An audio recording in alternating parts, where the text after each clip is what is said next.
Call to order. The public meeting of the City of Tallahassee Independent Access Board is now called to order. That's already. That's fine. On this day, January 18th, 2022 at 3:58 p.m.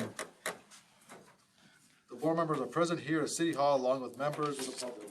With the assistance of the Communications Department and the Information Technology Department, this meeting is live streamed on the Ethics Board webpage. And we are recording it for future reference. There's a delay with the online communications, and we shall all be patient. We thank those members of the City of Tallahassee for their support. At this time, please rise for Pledge of Allegiance. I pledge allegiance to the flag of the United States of America, and to the republic for which it stands, one nation, under God, indivisible, with liberty and justice for all. Mr. Floyd, roll call. Here. Okay. Carlos Ray. Present. Brian Smith. Here. Ruby Barr. Here. Ernie Payne. Here. Kristen Costa. Robin Blank. Here. Chair, we have a quorum. Mr. Floyd. At this time, I'll review the procedures for public comment and conducting the meeting. For those attending the meeting online, please make sure your microphone is muted. Last week, we asked the public to make a request by email to ethics@talgov.com by 1 p.m. on the day of the meeting if they wish to speak online on agenda or non-agenda items. Those who have submitted their names will be given a chance to speak as scheduled. For those of you who are present and wish to speak, please complete a request form and forward it to the ethics officer, Mr. Dwight Floyd. At this time, I'll ask board members, have you received the agenda and supporting documents? Yes. Any questions or concerns about either of those? No.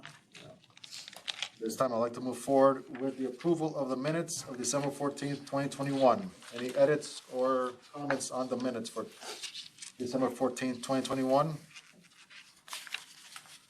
To approve? I have a motion to approve. I have a second for I'll give it to Mr. Payne. Any discussion? All those in favor? Aye. Those opposed, motion passes. Mr. Floyd, do we have any public comment on agenda items? We have no public comment. No. All right. Moving on to ethics officer report. Okay. Thank you, Mr. Chair.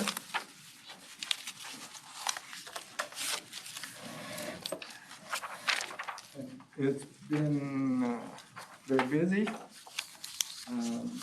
We've had continuous conversations with city staff and the city manager on the ethics workshop that's coming up on the 16th. We scheduled a meeting tomorrow afternoon for campaign contribution refund program to get input from residents. I've also spoken with one candidate, and I heard from another candidate these are individuals who are interested in the forms. Tomorrow, I'm going to reach out to all the candidates and make sure they know that we're available to assist them. I gave a brief presentation at the CRA Frenchtown District Advisory Committee meeting. I have another one scheduled. This one was with Frenchtown District. I have another one scheduled next month with the Bond District. Responding to ethics complaints. Seriously starting to work on the ethics training that employees have to do every year. I have been meeting with the chair and staff on important issues and perform other administrative duties. That's sort of a synopsis. The budget you have, and I would just ask if there are any questions regarding the budget. You'll see salary enhancement. That's where Lucy and I both took the privilege of cashing in leave. It'll pay for our Christmas. So that's why you see that those additional funds. I'll give you a moment to look at it. You can tell me if you have questions or anything else there.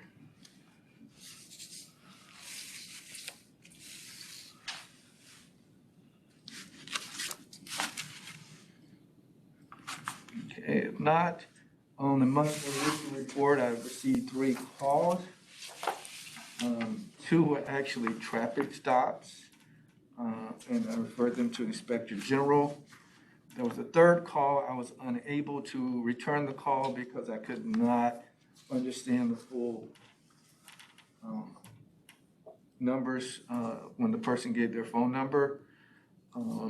It appears that they were calling from another, well, they were calling from another area code, and I don't know if it was local or not. It didn't sound like it was local, but there was nothing I can do with it. Those were the 3 complaints, and I recommend that we close those calls. Motion on the reported complaints, recommended closure of these complaints. Entertain moves. Do I have a second? Smith seconds. All those in favor? Aye. Those opposed? Motion passes. Moving on to old business. This is the ethics reform recommendations regarding the expanded abstention ordinance. Mr. Reed? Yes. This issue we discussed at last month's meeting. It was regarding language that is currently found in section 2.13 of local ordinance dealing with the expanded abstention requirements and what members of the city commission are required to do if they determine there's a conflict of interest and they need to abstain from a vote. The subsection E, the last part of the section, directed this board to put forward rules for censure or penalty associated with violations of that.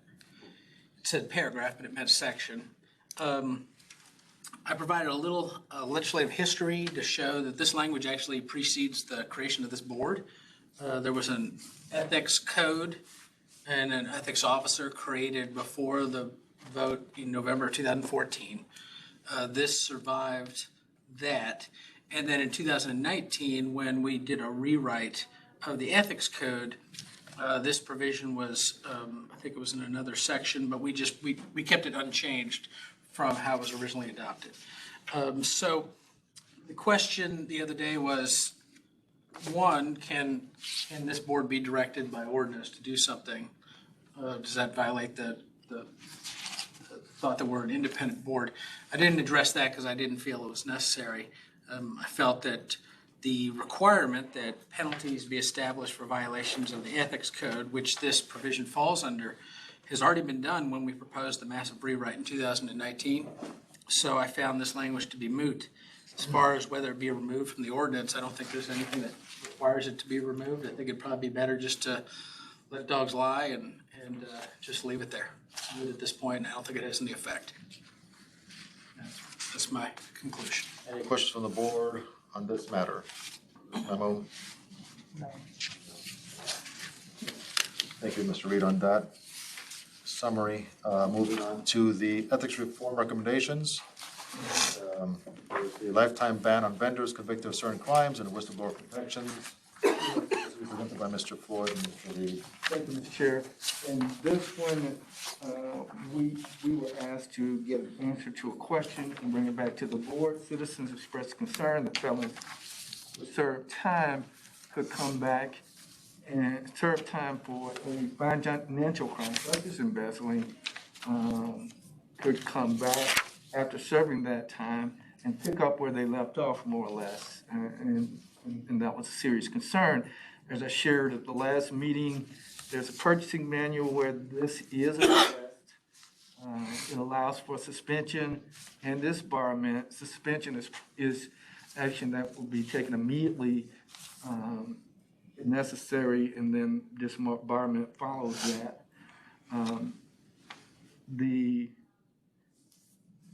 It is stated in the manual that this is done only in the public's interest for the city's protection and not for purposes of punishment. Discussion was on implementing a permanent ban, and the question was asked when the timing of the suspension and the disbarment takes place. In talking with the city attorney's office, we both agreed that it's likely a case-by-case situation. And for all practical matters, in the example given, you would let the individual serve their time and then implement the suspension and disbarment after that.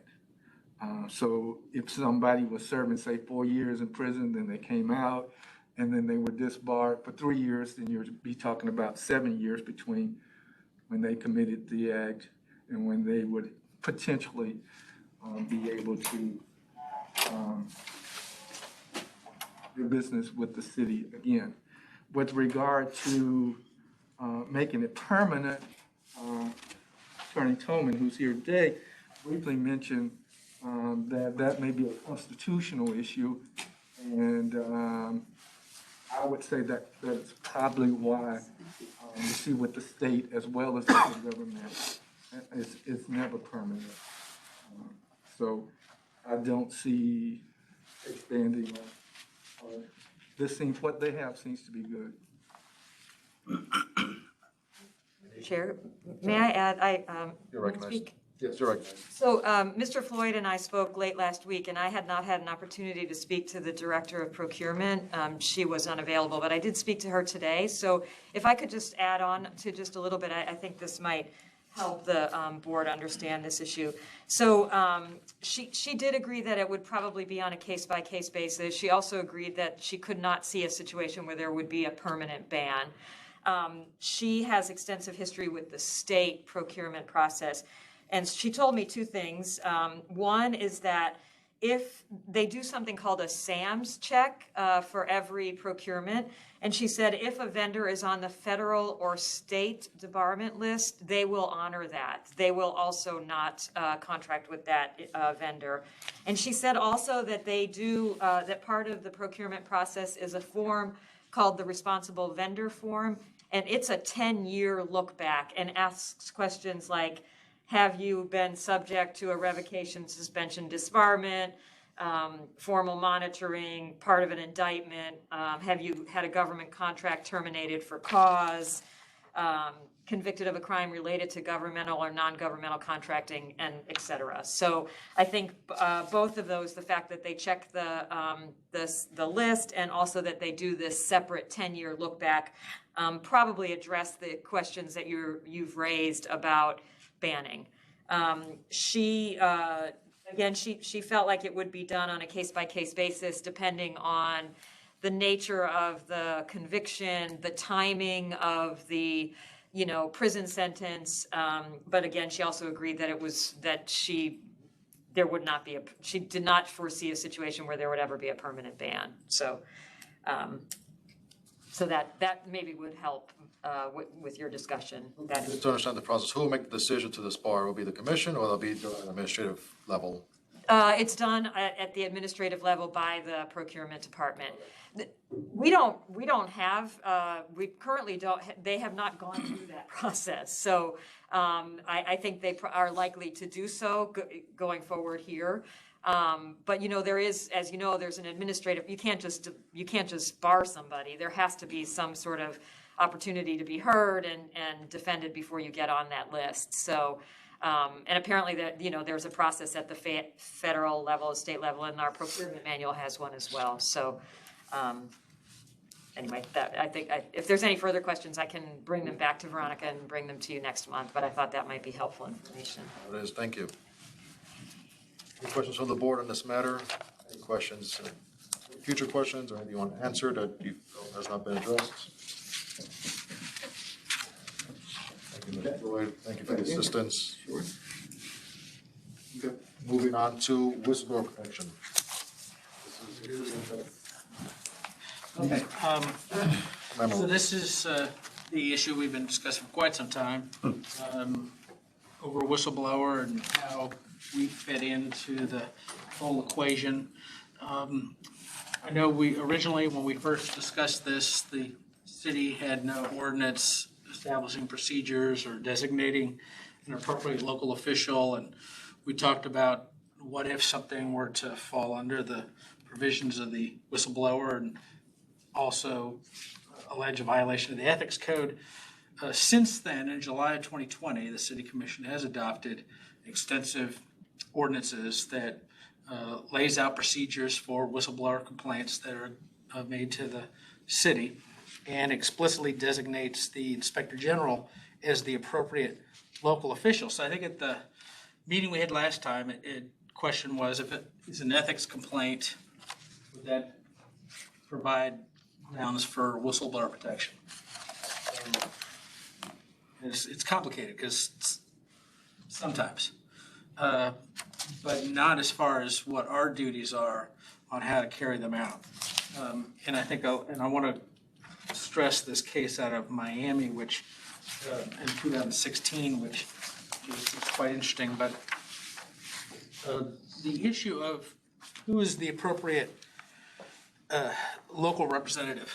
If that person's not designated, then it's the chief executive, and that's the statute says the chief executive officer of the municipality or the appropriate local official. So prior to July of 2020, whistleblower complaints were required to go through the city manager's office, but then there was no procedure in place. So I think one of the issues here is to protect against retaliation, to create these conditions preceding before you can bring a civil action where you would have administrative remedies that they would be required to exhaust before they could go to court.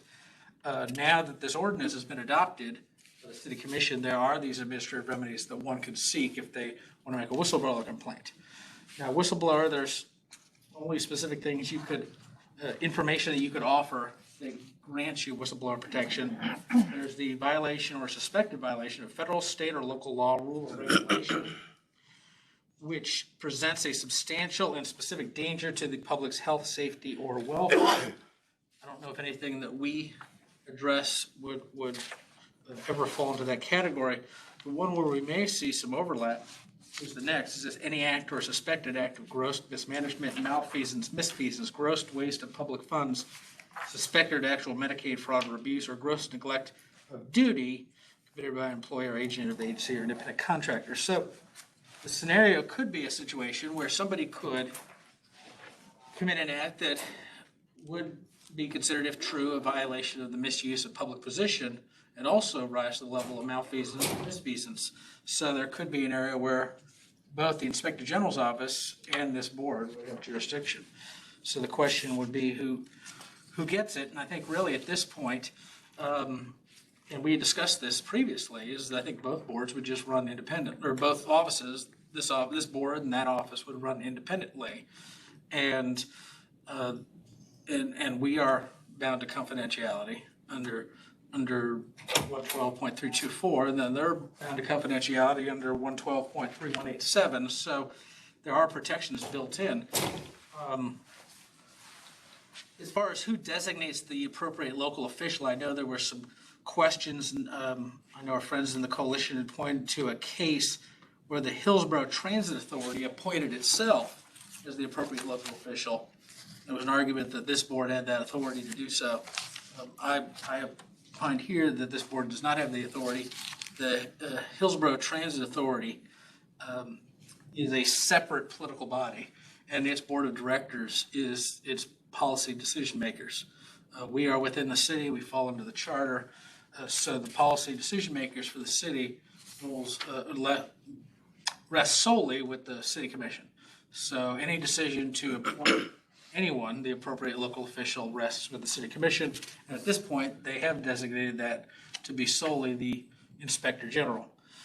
The issue that I thought was interesting, and this is something we had discussed at the time, and I discussed it prior to the July 2020 meeting where they adopted the new procedures with the city attorney. We said, well, what about if somebody sends something, what if somebody files a whistleblower complaint with us inadvertently? They just don't know. When do the protections kick in? And we discussed, and I think it was discussed at the City Commission meeting, that the protections against retaliation and the whistleblower protection would kick in at that time. And we would have an obligation to convey that complaint or get it over to the Inspector General so they can handle it appropriately. So I think that's an important distinction. There's this case out of Miami, the Miami City Commission, where an individual, I guess, from what I could get from the case, he went before the city commission and just started complaining about stuff. And then he later sued, and they were granted summary judgment because they said that he had not exhausted his administrative remedies. And they found that the Miami City Commission was an appropriate local official for purposes of him having the protections against retaliation, and that he, in fact, did exhaust his administrative remedies. So he could bring suit. So I think, I found that interesting because I wanted to bring that up. If somebody were to bring a complaint to us, and even if somebody brought a misuse of public position and it was considered malfeasance and they later on wanted to sue, even if they didn't go through the Inspector General, they may satisfy their conditions precedents and survive a motion to dismiss or a summary judgment based on this case out of Miami. Does that change the way we operate or not? The city commission has not given us any authority over whistleblower. We're not involved in the procedures in determining whether someone is a whistleblower or not, and then conducting the fact finding to decide whether they should be granted that protection. So as far as we're concerned, there's nothing that we do as far as a whistleblower. However, somebody could make a complaint to us and try to get it in the back door through the circuit court by saying, oh, no, I did go to a board that had the ability to, the language is in here, it's to police, let's see. Yep, any local official has the authority to investigate, police, manage, or otherwise remedy the violation or act. And that goes back to an old Attorney General opinion from 1996. But that language is also found in the statute, the whistleblower statute. So since we do have the authority to investigate, police, manage, and remedy violations of act, we likely would be considered an appropriate local official for the purposes of that person fulfilling their condition precedent. But again, we were not designated by the city commission, so it'd be a one-sided thing. I think that as far as concurrent complaints, I had mentioned we have in our rules specific bodies that we have to defer to, the state attorney, other investigative agencies. We do not have a provision that says we defer to the Inspector General, so there's nothing that would prevent us from running our own concurrent investigations separate from what they are running. And I think that's about it. If this board wanted to be the appropriate local official, that's something that have to be granted by the city commission. It's not something this board can do on its own. And as far as what our obligation is, I think the Inspector General does not have jurisdiction over the city commissioners themselves. So if we receive something that was a whistleblower, I don't think we would be obligated to turn it over to the Inspector General's office for a city commissioner if that was the alleged wrongdoer, because there's no jurisdiction there. But for anybody else, we do have an obligation to turn it over so that process could begin. So it's a complicated statute. I apologize. I didn't write it. And I know every time I look into this, I learn new things. So it's complicated. So I think the question is, what direction does this board want to go in? If the board wants to play a larger role, maybe work closer with the Inspector General, that's something that would have to come through the city commission. That's right. So, Mr. Chair, yes. one of the major concerns, and using my basketball vision, I could see Amy's body language at certain points in this. One of the major concerns would be the concurrent Jurisdiction. investigations. Yeah. And I would suggest that as we go forward with this, that we remain open to a discussion, basically saying we would work with the Inspector General to develop an agreement on how we would handle these cases, rather than just saying we would do this and they would do that. And that's what we've done. That's what we had to do when they became IOG. I remember Commissioner Williams-Cox turned to Mr. Sutton and she shared our concerns and directed him to work with us and address our concerns. And I think that this is another situation where we would have to work. If they approve it, we would have to agree to work with them to get on the same page.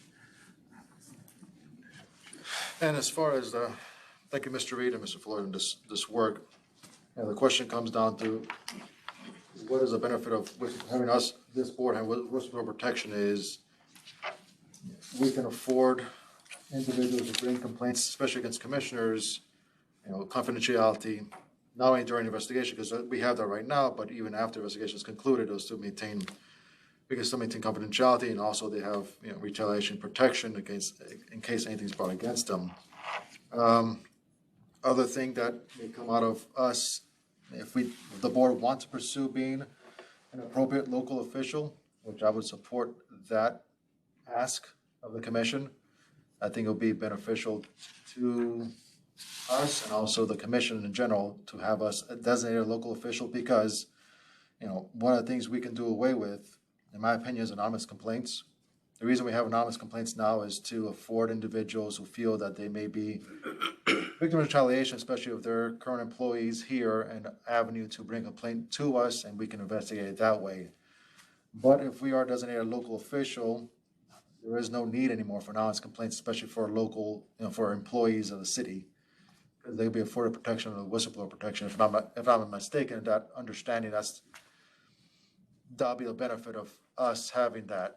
As far as for city employees, if you're outside the city and you want to file an anonymous complaint, it's more paranoia than anything else, because you won't be subject to any retaliation itself from any city employee or city commissioner outside possible other issues. But I think, as far as I've seen other boards, City of Miami-Dade, Palm Beach, who do have, it's the mayor, inspector general, and the ethics board designated as a local appropriate official to accept whistleblower protection or whistleblower complaints.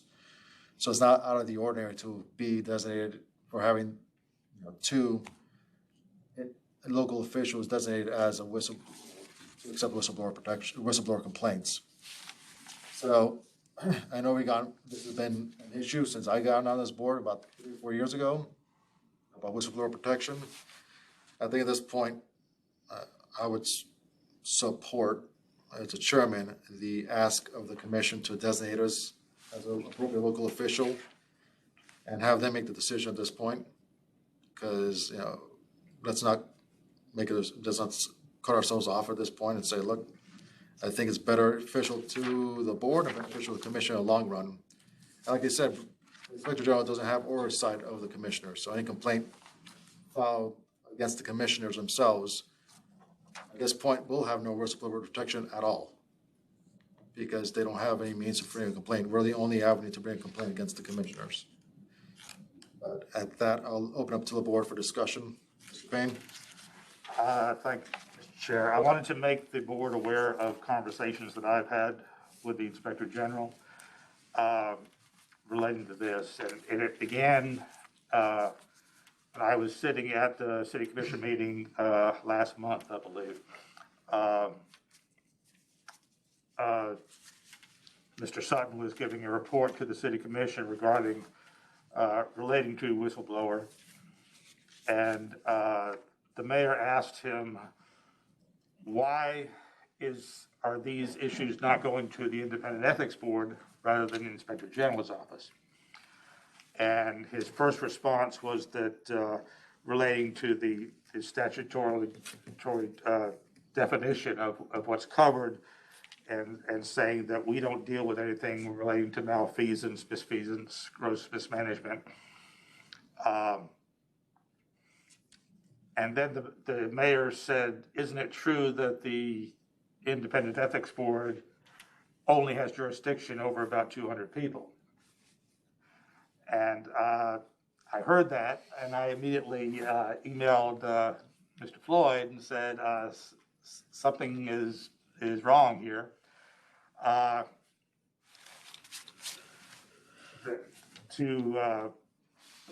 Basically, at that point, Mr. Sutton responded in the affirmative that, yes, we only have jurisdiction over 200 people. And he was thinking of the what's the term? The covered individuals. Mr. Floyd forwarded the email from me back to him, back to Mr. Sutton, that asked him to clarify. Mr. Sutton realized his error, apologized. He sent an email to the entire city commission apologizing for it, saying that he misspoke, that in certain instances, we only have jurisdiction over the covered individuals, but for misuse of position, we do cover all city employees. Just wanted to let you know where the mayor was coming from there and what the city commission heard, and they have been corrected. The public was not aware of any of that. So the public is still thinking that we only have jurisdiction over 200 people. Since then, I've also spoken, since the email back and forth, I did remind Mr. Sutton in the email that through misuse of position, it could rise to misfeasance, and so that would be covered. And I've spoken with him since then, in fact, last week at the city commission retreat, and I think he agrees with me there that some of the things we deal with do cover that, or covered by that, but his main concern now is what Mr. Reed was saying about concurrent complaints and how we would deal with that.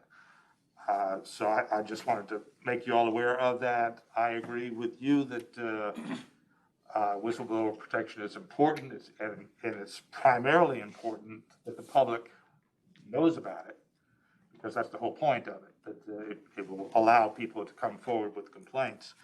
So I agree that we still should push for that, even though by default we might be able to protect. If the public doesn't know it, it doesn't matter. So to have the city commission affirmatively say that we are a designated authority that can provide whistleblower protection, I think that would be important, and it's important to stress that at the workshop. I think also, if you're in the workshop, remind them of our jurisdiction, some way to sneak it in there. Yeah.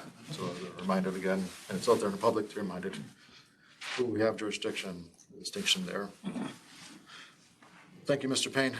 Mr. Reed? Just one quick distinction. I think there are scenarios where there would be a violation of the ethics code, and it wouldn't rise to whistleblower protection. So I don't know if it would alleviate the need for the anonymous complaints. Not to say we need the anonymous complaints, but I think, for instance, like the solicitation of a gift, I don't think that would rise to malfeasance or misfeasance or gross waste, but it would be a violation of the ethics code. So there are some. It really would just be a case by case basis on whether it applies to both or whether it's just one of the other. Mr. Reed? Ms. Costa? I think the clarification, I agree with what you were saying earlier. I think getting some clarification, because we're talking that we would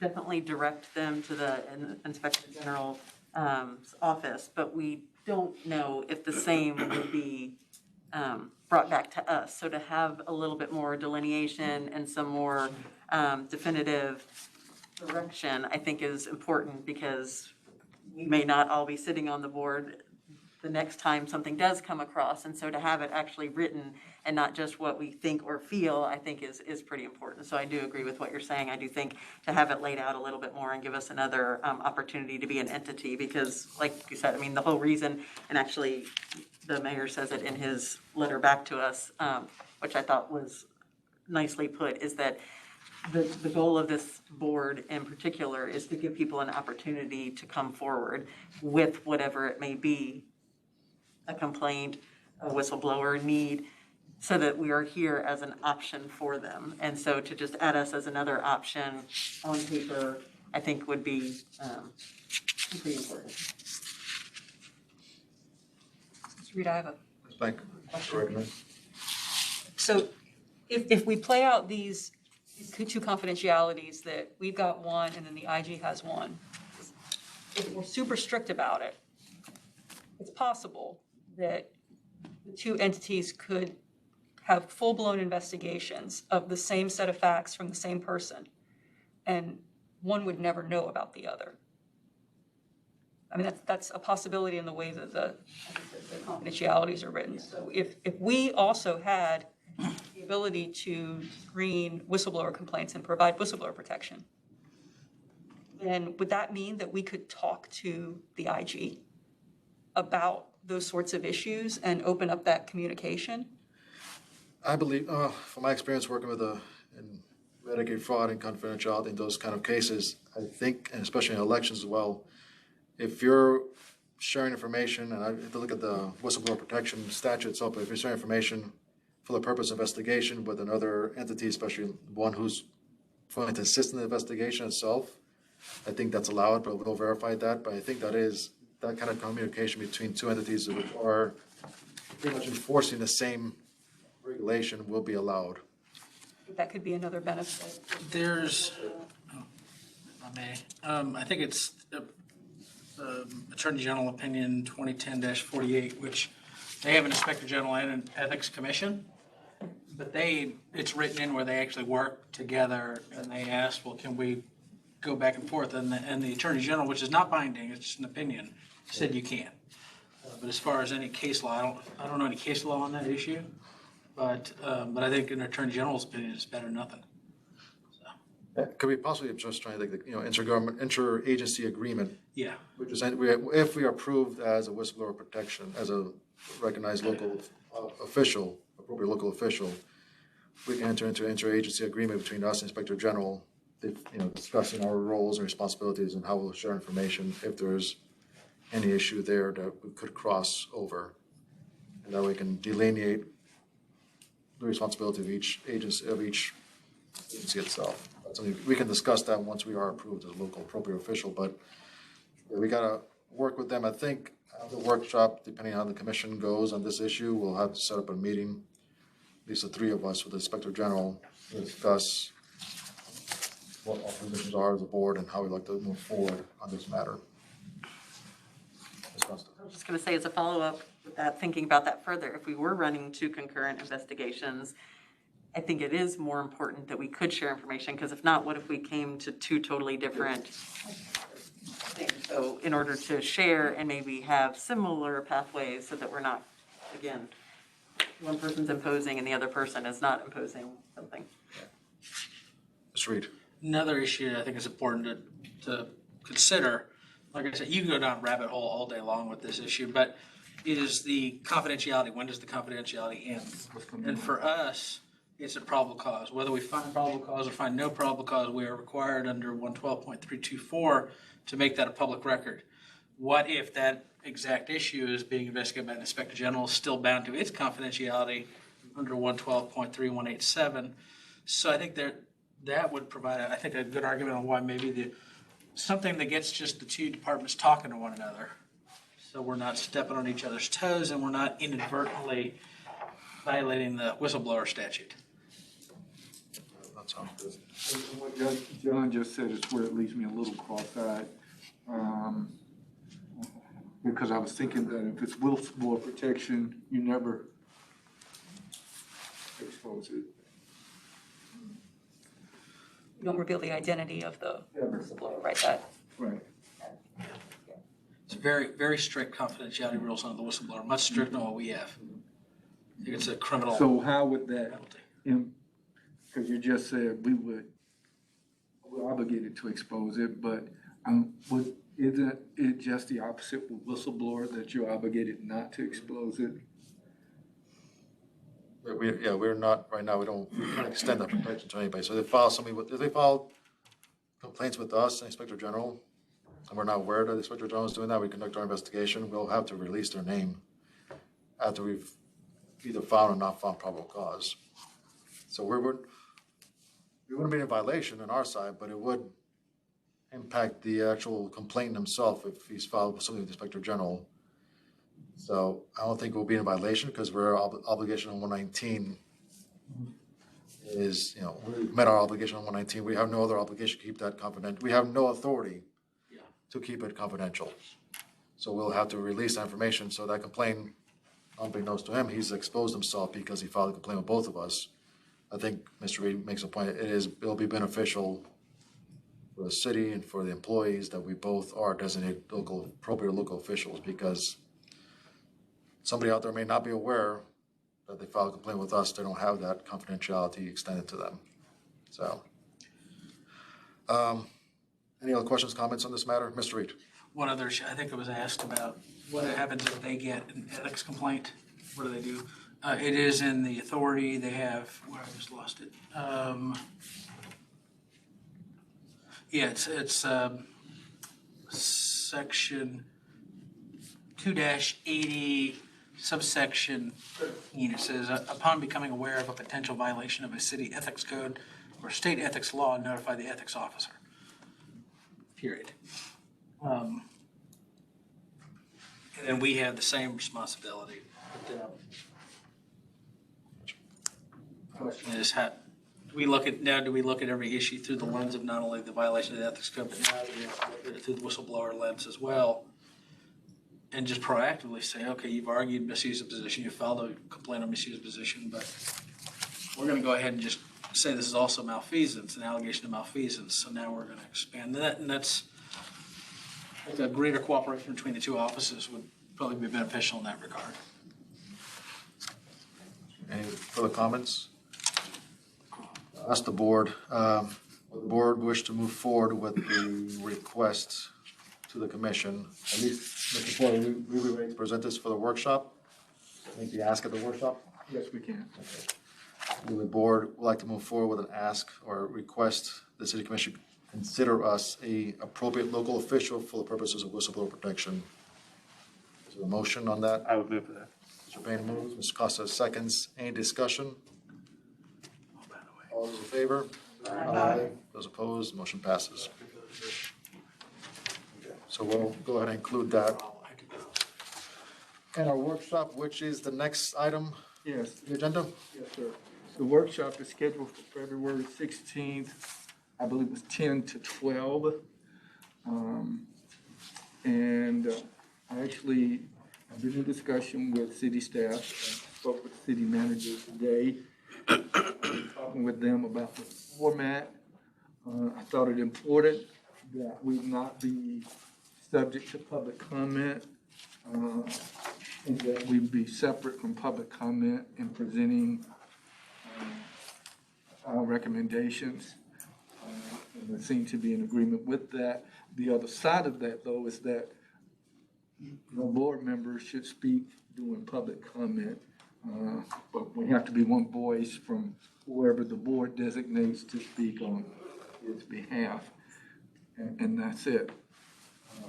I did speak with the city manager and ask him to include jurisdiction on the agenda, and I told him we would also probably want to have whistleblower. So he's already been made aware. The next step is for us to put together materials that we want to go into the agenda, and it's basically going to be the letters that we send with the documentation. And then again, I'm going to ask that we be allowed to present each recommendation. And then from there, if they want to ask questions, they can, and it's on them. So that's kind of where we are, and that's what the conversation has been. Any questions on the format, on a place? Plan to be there if you can. I hope to be there. I don't know the schedule yet this for the committee that week, but my plan is to be there as well. Hopefully present. Yeah, and we can, between you and me and John, when we meet at the meetings, we can plan Sounds good. for the presentation, strategize on who's going to get the strongest presentation for Sounds us. good. I should know 2 weeks prior of my exact schedule for that week, so. Should be good. If that's okay with the board. Yeah, is that okay with the board?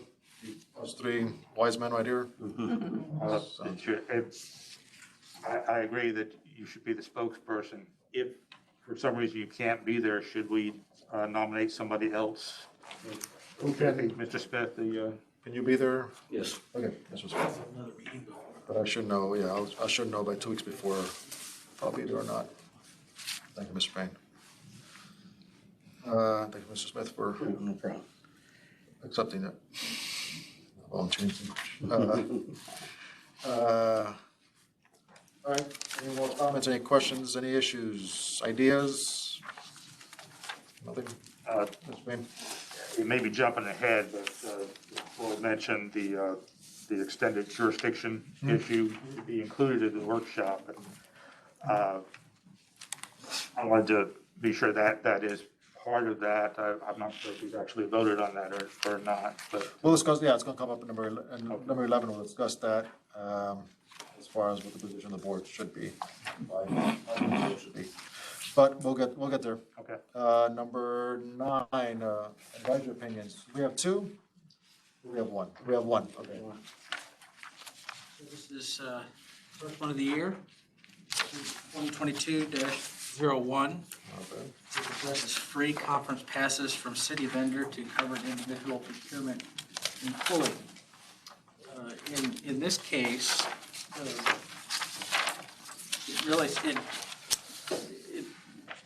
the plain language of the ordinance would subject this person, they would not be able to take a gift from the city vendor. The person is not per se a procurement employee. This individual is just an analyst in one department, and I think as a courtesy, they sat on a screening committee for procurement in a different department. But because we don't make that distinction in our ordinance, they technically were involved in the procurement process within the past 12 months. So they then become a covered individual, cannot take a gift. Here, the company that has already engaged a contract with the city and I think provides the software that the city uses to create its budget. She's, I think, is a regular user of the software. She was invited to come to their conference, which would provide training, and they were going to give a free pass to her and 3 additional users. Because she did involve herself in that procurement, I said that she could not accept that because that person is a vendor. And because of that one committee she sat on, she makes herself a procurement employee. Now, 12 months after that, she might be eligible to take it. So I said that she would not be able to take the free pass to the conference.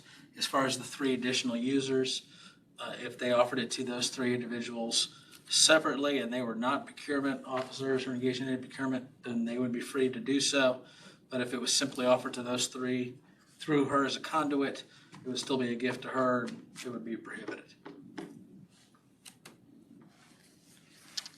Mr. Chair, may I make a comment on this? You're recognized. I agree with this opinion. It's consistent with opinions that we rendered early on in the training, or when we were working on the ordinance. The definition of procurement employee is very, very broad. I think it's somewhat unfortunate because, especially in this case, because I noted in the opinion that it's for the purpose of training. So this person who could really benefit from training in her area because she served is unable to do that. I would just want to note, and I'm sure Mr. Reed is familiar with these opinions, there is a series of opinions that provides a way that you can do this, which is the city pays for the person to go, and then the person, or the city is then reimbursed by the company. And only because I don't know if this person was advised of that, and so if not, it's unfortunate because she misses out on the opportunity to do some important training. It is a difficult issue. There's a lot of this kind of training in gas and electric that you can't get anyplace else, and it's very expensive. And, the departments can't always afford to send as many people as they'd like who would really benefit from the training. So I just wanted to mention that if there's any way of it, obviously the person's name was withheld, if there's any way of advising them that is a possible way to do it. There's several Commission on Ethics opinions that allow that. And even say, like, it's not a shell game, because really what it is you say, we, city or state, or, whoever's making the decision, decides who's going to go to this training, and then it's going to benefit the city, and then we just get reimbursed for the cost of it from the company that was willing to pay for it. So it's a way of defraying the costs, so. That's a good point. Yeah, I remember that from my times at the Department of State advising all the training that's going on, that as long as we're reimbursed. As opposed to training. paid directly, right? Yeah, I as did opposed to the get same. directly or being reimbursed individually. If the city is, if we refer to one, if the government's the one paying for it and they're the ones being reimbursed, the agency is not is not covered in the ethics for a gift, so. Essentially, I think that'd be a good information to put in an opinion for future reference as far as, well, do you think you can put that in there? There's like a note, by the way, I could add if the city were the one paying for the training and reimbursed by the yes. agency or the entity, by the vendor, it would not be a gift because the city's the one benefiting from that. Basically, the city's saying, we believe this is important enough for you to attend, we'll pay for it, and they're willing to reimburse us. There's no gift to the individual itself. Yes, no, I have no problem with that. Something like Simply that. just wanted to address the question that was before me, and I didn't want to Yeah, I agree. go too outside the lines, but yeah, I will say, this is an opinion I didn't like to write, because I felt kind of bad Yeah. for. But yeah, I could add, I had this paragraph about the 3 users, how they would also be included. Yeah. We add another paragraph under that essentially says if the passes were given to the city, then the city then made them available to the employees, that they'd be able to accept those during the course of their. If the city were to pay for it and then reimburse for that, that would still be considered, it wouldn't be a violation either. And my recollection from advising my, I may want to go, State. because I'll send you a copy of the opinions. Okay. Yeah. You can just take the language from them if you want. okay, yeah, I could do that. Mr. Payne? Just a question, would it be appropriate for Mr. Reed, in providing the opinion, to copy the person's supervisor so that they're aware that the supervisor should apply for city reimbursement, that kind of thing? Would that violate confidentiality or anything like that? No, this is gonna be public once we adopt. Yeah, this goes out, so. And the supervisor sent her to us, so Okay. Yeah. we'll speak to both of them. It's up to the board. Do you want we can either put in the opinion or we can reach out to the supervisor itself, communicate that information to them? I like the board to proceed, because I agree with Mr. Reed's approach. He answers what's asked. Doesn't go beyond that, but if we as a board, when we communicate this to the supervisor, we can make them aware of that information going forward, and I'll include that in training, maybe. How would the board like to proceed? Want to include that note in this advisory opinion, or leave the opinion as is and communicate that in another manner? I would move to add that to the advisory opinion. I mean, I was fine with it going out as is, being that it addressed what was, and then having a separate note, but either way, I'm fine with it. Either way. Since the advisory opinion will be public record, it's an It'd be opportunity easier for to- other people to learn from that. Yeah, that's a good point. So, no concerns, no headaches on this? Any questions? Okay, so let's go ahead and just draft it. They include a blurb there saying that if this were paid by the city. You want to bring it back to the board or approve it with the direction and? Let's approve of the direction. Okay. Let's just get this out. Is there a time issue? Is this training already happened, or? I have to look back. It's already passed, the way it sounds, it probably already happened. Oh, she's already got it. I don't know. It's already, she called us from there, yeah. By the way, And that's one of the challenges in doing this, sometimes it's. We'll take care of it. okay. With the recommended edits, do we approve the opinion? To the board, is there a motion to approve the opinion? Move to approve. Second. All in favor? Aye. Those opposed, motion passes. Thank you, Mr. Reed. Mr. Floyd, annual ethics training for the city employees. Yeah, this will be quick. Every year, employees have to take an ethics course. and it's part of what is used for their evaluation. If there's a cost of living increases, and it impacts that. Last year, last year's course went very well. I've begun work on this course and chosen the title, Putting Ethics First. There's emphasis on the structure and what it takes to have a good ethics program within an organization, and with the emphasis that reporting is as important as anything else, and people should feel comfortable reporting, and what that means. We're also going to talk about public perception and what that means, and looking at it from the eye of a citizen in that perspective. And that's where I am today. I mean, I've already changed this because the more you work with it, the more it changes. It becomes its own thing. And, and I'm reading, doing a lot of reading and a lot of writing. And the other part, the reason I presented this to you is because if any of you want to be involved with this development, please let me know. It's always helpful to have other brains and other people thinking, other people giving ideas, and helping with the practical part of it also. So this is just presented for review and long-term for your input as we move forward. I welcome any recommendations and input. Any questions or volunteers just to help Mr. Floyd? Okay, thank you. Too. Okay, great. Like every week, so Great. give me my input. Thank you, Mr. Floyd. Any other questions on this matter? Moving on to jurisdiction over outside agencies, Mr. Floyd. Okay, and as you know, we sent a letter to the board in November adopting a position that was outlined in the memo. You have a copy of that memo. And we sent it to the mayor and to the city commission members. At the time that we presented it, the city attorney also had a position that we included in our presentation. Very recently, we received a letter from the mayor, and I just wanted to share the letter with you so you would know what it says.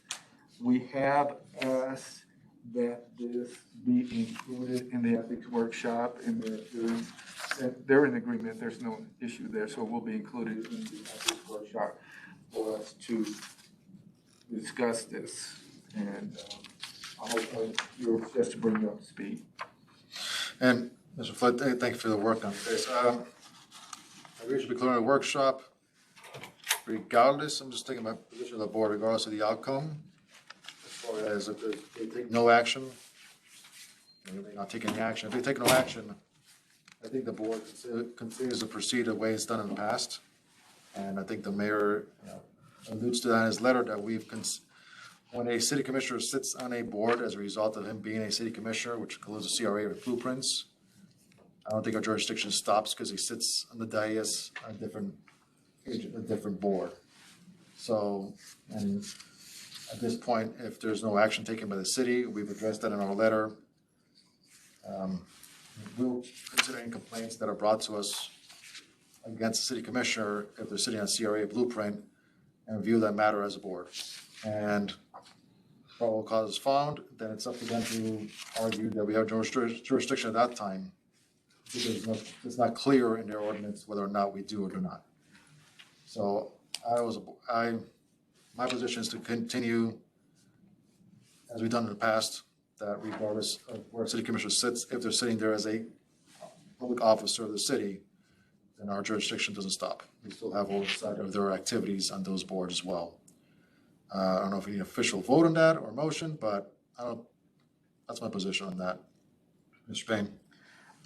Thank you. I appreciated the mayor's letter, but I was concerned that he only addressed the issue of jurisdiction over the city commissioners. And in my mind, an even more critical part is jurisdiction over the staff of the CRA and Blueprint. Because these are the people who are doing the work, doing the research, and advising, recommending, given outcomes to the elected officials. And more often than not, they accept the recommendation. So they're a prime target for any kind of underhanded dealing there. So I think it's important, one, to have that included in the workshop, and also to stress that part of it to include the staff. And I recognize that it's going to be a bigger issue than just amending the ethics code. As City Attorney Jackson pointed out, it could involve not just revision of the originating documents for those boards or those organizations, agencies, but an actual voter initiative. And I think that it's worth that. We should push this city, we should advise or try to get the city commission to vote, to push that, put that on the ballot for the voters to decide if that's what it takes, if it comes to that. And that would also involve having them communicate with county commission relating to blueprint. Of course, the intergovernmental agency would have to both commissions would have to agree on that and allow it to whether it's a revision of their own ordinance, their interlocal agreement, or putting it on the ballot. It's something that I think the elected officials would actually appreciate, given the political climate that you see in the community right now. The kind of controversial decisions and purchases that are coming out of organizations and the hundreds of millions of dollars that they're dealing with. I would think the elected officials would be for that. It's the city attorney's position that they are all covered by the Florida Elections Commission, which would be basically turning it over to the state. And again, with the political environment here, where all of the elected officials are opposed to state preemption of home rule, we don't want to put the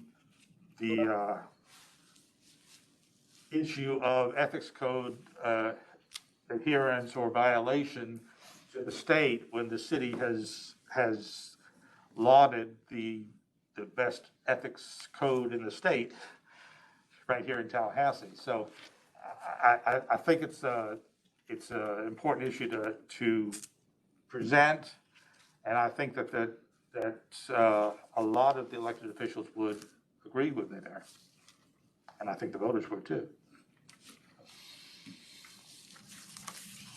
Thank you, Mr. Bain. As far as the ask, I think our focus and should remain just on city staff and city commissioners. I'm not going to, myself or the board could tell me otherwise, but I'm not going to push to have our jurisdiction cover our county commissioners who may sit on these boards as well, county employees. I think our focus should be, we're asking for that kind of jurisdiction, we're going to need too many clocks to strike at the same time. We may never get clarification on the city commission, which is most important for us, because we're waiting for the county commission to agree to our jurisdiction as well in those matters. We may never get there, and the city may not move forward because the county is not moving forward either. I think my focus as a City of Tallahassee Independent Electors Board is to focus on the actions, activities of the city employees and city commissioners and city staff. That's my position as chairman. I'll open up to the board any other discussions on that matter, but if we push too much to cover the whole board and the county commissioners, we may never get buy-in from the county commission on that matter. They say we have our own way of reviewing this matter, we have our own jurisdiction, and in that case, we may get nowhere. Mr. Payne? One other thing, there is the issue of the ambiguity about who is a city employee and who is not, since most of the employees of the CRA board are on the city payroll records. Of quite a lot of the Blueprint employees are on the city payroll, some are on the county payroll. And those are the people I think we should be most concerned with. If the issue is covering the county commission, the governing body, that to me is not as critical an issue. The county commission has their own ethics code, but the county commission does not have an independent ethics board, does not have a inspector general for that matter. So it's another issue. I don't think it's the kind of thing that can be wrapped up the way we want the other recommendations to be done. It's going to take longer. I recognize that, but it's the kind of thing that I think we ought to start the conversation going. We can start a conversation. And this would be a good venue to do that. Yeah, I agree, it's a strong conversation. We just gotta make sure the conversation does not veer off to a point that they don't want to talk anymore about it. So we gotta be very focused on our ask. Because we seem we're expanding our jurisdiction too broadly and to point to things that they don't think we have any jurisdiction over. It may shut down the conversation. So I'm saying we should be narrow in our ask and our approach to what we're discussing here, which is what we sent in our letter and what the mayor responded to in that aspect. And as far as I agree, this is going to be a long conversation. It may take a long process, but in the meantime, I think we continue the status quo for us as a board, which is any issue comes before us that may consider impact city employee, which we consider anybody under the payroll, and any city commissioner. We review those matters as a board. Discussion. Beyond we'll bring this up along with whistleblower protection at the workshop. Yes, sir. Okay. And the workshop, I'm envisioning a better scenario than last one. So it's going to be the city commission will be sitting in a square round table kind of scenario. We'll be in the public, we'll make our presentation. The public will have time to comment, and then let's turn over to the city, and they'll be discussing amongst themselves. You know, I think last time the city attorney made her presentation on our recommendations and her position on our recommendations, and then the city took it from there, and they made a vote on the matter. They voted on the matter at that time, if I recall.